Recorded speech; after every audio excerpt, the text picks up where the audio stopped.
Alright, so new review today, we're talking about Netflix's He-Man and the Masters of the Universe. Back when Masters of the Universe Revelations came out, I did mention that we're not getting one, but two He-Man-centric shows on Netflix this year, and of course this is the second one, as it's going to debut on Netflix September 16th. This He-Man series actually is a reboot, as we see Prince Adam discovering the power of Grayskull and transforming into He-Man, and as that's ongoing, Skeletor is on the path to capturing the Kingdom of Eternia and Castle Grayskull, so it's up to He-Man and his squad of heroes to stop Skeletor and defend Eternia. When it comes to reboots, there's always a hesitancy going into them, because for every good reboot, there's probably about like 30, 40 of them that aren't very good, and just like any reboot, you want to garner in a new audience, especially with He-Man and the Masters of the Universe. That is definitely kids, because you want the kids to buy the toys. New interpretation of He-Man and the Masters of the Universe is definitely catered for a much younger audience. The actual characters themselves are teenagers or just younger kids in general, and of course I'm not a kid, so that's not my target demographic. I'm not a child, so I have to take that into consideration when reviewing this, because let's be real, the 2002 version of He-Man, and also even the newer version, whether you liked it or not, Masters of the Universe Revelations,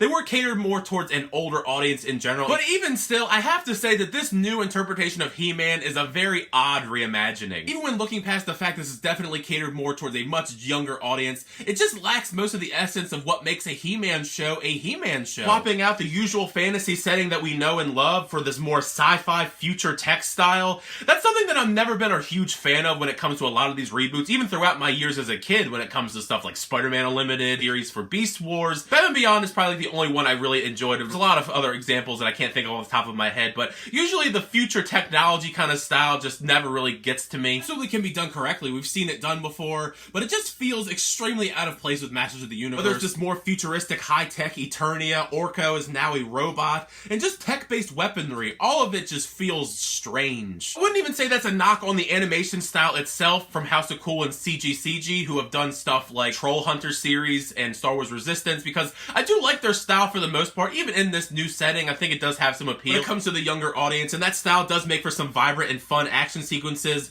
But the style they employ here also makes some of these characters look really weird. The character designs themselves, like He-Man and Skeletor in general, they just look odd because of the proportions. Of course, that is kind of a nitpicky kind of thing, but if you're gonna do this weird animation style, like they basically skip leg day. Like whatever they're doing with this animation style, He-Man is like all upper body and no legs. Just like in any reboot, we do have to recontextualize these characters, give them new personalities and backstories. Some old stuff, some new stuff. The new stuff I'm not a huge fan of, especially when it comes to Prince Adam himself. I would say none of the stuff that they added to his character was an improvement whatsoever. A big plot point to the story is Adam has amnesia and he's separated from his family, so he's been adopted into this tiger tribe, which has Cringer and Ram Man, who is now Ram Mam, by the way. Not that I really care about the gender swapping of the character, I just think that's a very goofy name, Ram Mam. If there's one saving grace to Adam, is the fact that I do think his voice actor is doing a pretty good job. I do love Yuri Lowenthal. I think he's a great voice actor, from whether it be Spider-Man PS4, Sasuke and Naruto. I think he's a very versatile and great voice actor,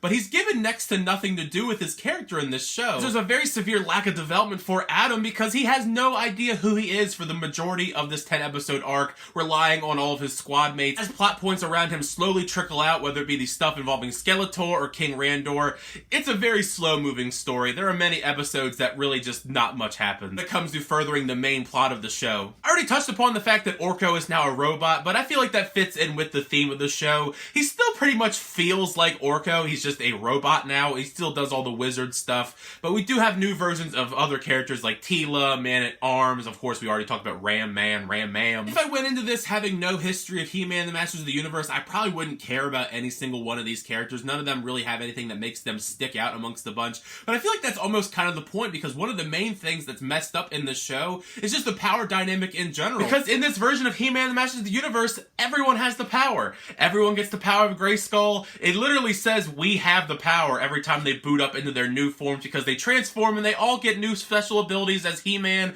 Ram Man, Man-at-Arms. They're all their like different alt forms.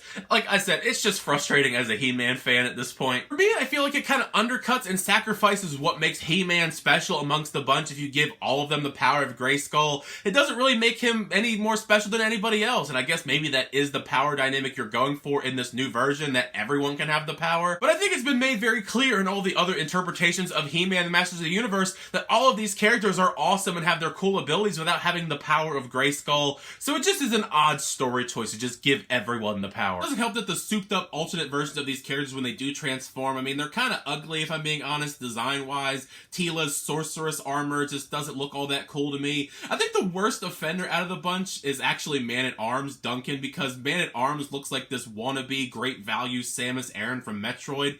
I mean, that's what it looked like to me. I mean, maybe you guys think differently. It looked like Samus. Surprisingly, I don't think the villains in the show were all that bad, whether it be Skeletor, Evelyn, Trapjaw, Beastman, etc. I actually think for the most part they felt pretty much exactly the same as they would from the classic show. It does take about half of the season for Skeletor to become full-on Skeletor, but after doing some adjusting to the new look and the voice, he slowly does have a personality that is similar to the classic that we know and love from Alan Oppenheimer in the original show. Especially once he faces off against He-Man for the final battle to save the kingdom. I will say, even if I wasn't a big fan of the overall bulk of the episodes, I do think the last couple episodes are actually like your good old standard He-Man that you would actually kind of enjoy. So if you do actually want to get some classic kind of He-Man style and feel, maybe only watch the last 3 episodes or so, because the finale's not that bad. They do tease a sequel series, I would say, whether it be a season 2 or some sort of follow-up.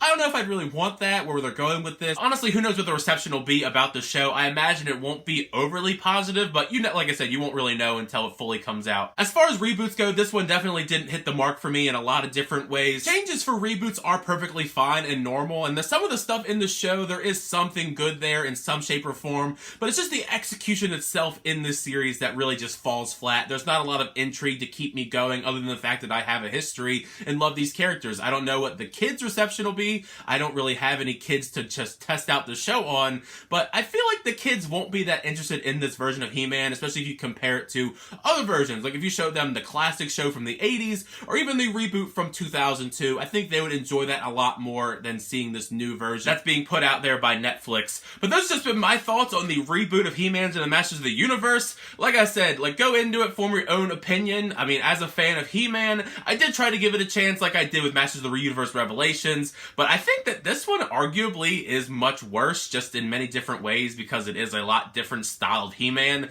I mean, He-Man is definitely a lot more in this version, but the actual stuff around him, I think, is bad, for the most part. I hope that maybe they'll get some sort of good reboot off the ground one day when it comes to this, but I don't know, it's looking rough lately when it comes to Masters of the Universe brand as a whole. If you do check out the reboot though, make sure you share your thoughts down below what you think of the reboot of He-Man Masters of the Universe. Did you like it? Did you not like it? What did you think of this new rebooted He-Man? Were you a fan of the choices that they made, the new stuff, or old stuff, the kind of the mix of that? You know, I think that He-Man fans are probably not going to be a fan of it, but like I said, I'm just one fan, so I will be intrigued to see what other He-Man and the Masters of the Universe fans have to say about the show. Thank you so much for checking my reviews, though. I really appreciate it. Make sure you like it, the subscribe button, keep the reviews, reactions, and boxes, and more on the channel. But next time, I'll see you guys later.